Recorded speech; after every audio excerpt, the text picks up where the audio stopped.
We have fir boughs that we found from around our yard because we always have tons of those. And this basically becomes like your base to build your swag on, and this becomes your hanger. Hey everybody, Sean and Allison here from Spoken Garden. Today we're making a Christmas swag wreath, and we're going to show you how we're going to do it and the supplies we're going to use. Yeah, but before we get to all that, go ahead and hit that subscribe button down below so you don't miss out on every daily video. Okay, you guys, we're going to show you all the supplies we're going to use today, and these are really easy to make. You just need some kind of fastener, like either like some wire, or we're probably going to run out of wire, so we're going to use some twine as well. So first of all, we have some cedar boughs, which if you watched our previous video when we made a winter container, we still have a whole bunch of cedar boughs left over. So why not make a swag, right? So we're going to cut this down to a little bit shorter sections. We have fir boughs that we found from around our yard because we always have tons of those. We also have some cotoneaster, so we're going to add some red and some kind of texture and differences with the leaves and the color, so that'll look cool. We have some pine cones, and then at the end, we're not really sure quite what it's going to look like, so I don't know. We have different colors of ribbon. So guys, like Allison said, I'm going to cut some of these pieces up here so she can get in here and make her Christmas swag wreath. We have these fir boughs, and I'm just going to leave these alone for now. They look like they're in pretty decent size. I don't need to really do too much with these, I don't think yet, unless Allison thinks I need to. I need to. I always love it when there's a fir cone attached. That's cute. Okay, so yeah. Yeah, leave those alone. So we're going to leave these alone. So cool, less cutting. All right. Okay, so Allison told me we're going to leave these alone for now, so I'm not going to do anything with cotoneaster. So we'll just set those off to the side. Okay, so to cut these, I've got my hand pruners. These are Corona's 3/4 inch classic hand pruners. These are great, and so we talk about them a lot in our previous videos. So if you haven't heard us talking about it yet, we really like these, and we'll put the link down below. So if you want to check these out too on Amazon, you can. So just go ahead here, and I'm going to get this here and see what we got. Oh, okay. I think I'll cut this one in the center, and then she'll have two pieces to really look at, and you can see they're kind of a little bit different shape. So there's a little bit more uniformity to this, whereas this kind of juts out this way and juts out that way. So you can get really creative with those pieces. So I'm going to set those down here. The next one, we'll kind of do the same thing. The spindly looking one, maybe we can do something like that. And then this one, I'm going to leave this. Yeah, I like that. It's a good size. Okay, well, the boss says leave it, so we're going to leave it. I like it. It's a little bit lighter too, so it's pretty real quick. That other piece goes in the debris pile. It's over here if you didn't know that. So yeah, some of these are just kind of ready. We don't need to do too much with them, I don't think. Now here's a good sized one. Ooh, wow, look at that. So maybe, I think we're ready to go. That was it. Okay, you guys, and I think we're ready to get going here. And thank you to Sean for cutting up all the sections for me, because that's just one less thing to do. We forgot to show you one main part of this that we're going to be using today, and that's a coat hanger, a wire coat hanger to be specific. We saw this on another person's video, and we thought this was a great idea for making a Christmas swag wreath. So basically, this becomes your hook and your hanger to fasten kind of the whole swag to. You don't really need this, but it's just one less step.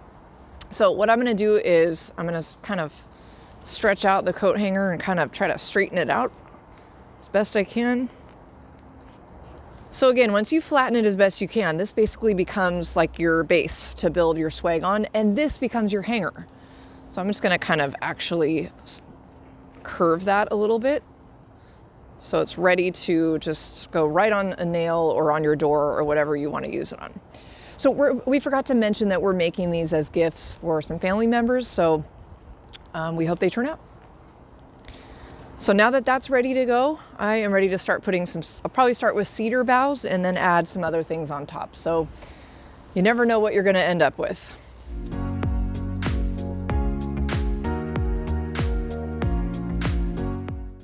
So one thing I forgot to mention is I'm kind of a perfectionist when I'm making stuff like this, so I usually kind of lay it all out the way I think I want it, and I'll probably sort of start taking pieces off and tie them better, and then start, you know, kind of putting it together that way. So that's just my process. You probably have different ways of doing it, and that's great. So I'm gonna go ahead and get to work here, and I hope you enjoy it.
Okay, you guys, this is the final product, I think. We didn't even add any pine cones to it, but you can do that.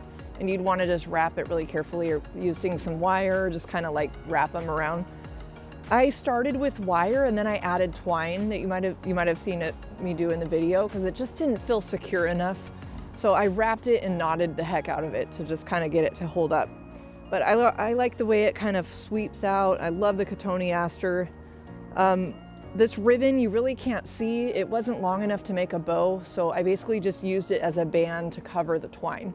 So I don't know, not quite how I thought it would end up, but I like it. It looks great. And then if we turn it around, you can see the coat hanger is ready to hang. Here's your hook. And then, you know, all the twine is tied off in the back, so you don't even see it. But feels really secure.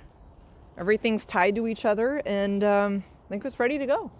Oh, and another thing I forgot to mention is if you hold your swag up and you don't like the look of it, or you can always trim it up a little bit using pruning shears. So that's always an option for you, kind of those last minute touches. Another thing is I might hang it and look at it and want to add a ribbon. Since this is a gift, I think I will actually probably look for a better ribbon to put around it. So then you won't even see any of the twine. It looks really great, right guys? That was fun. It's really easy. My hands are numb though, so it's hard to feel and tie the twine. It's kind of cold and wet out here. It's a little cold. Yeah. So guys, leave your comments and questions down below for us. We love hearing from you guys, especially if you want to know any details or specifics about how Allison put together this swag wreath. It's pretty cool. And give us that thumbs up, let us know we're doing a good job, and subscribe to our channel so you get updates on our latest videos. Yeah, that was really fun. And we'll be back tomorrow with our Wednesday Live, you guys, live at 3 p.m. Pacific. We're going to be repotting some of our indoor plants. So kind of a breakaway from our normal outdoor garden care. Can't wait to see you guys tomorrow. Bye, everybody. Bye-bye.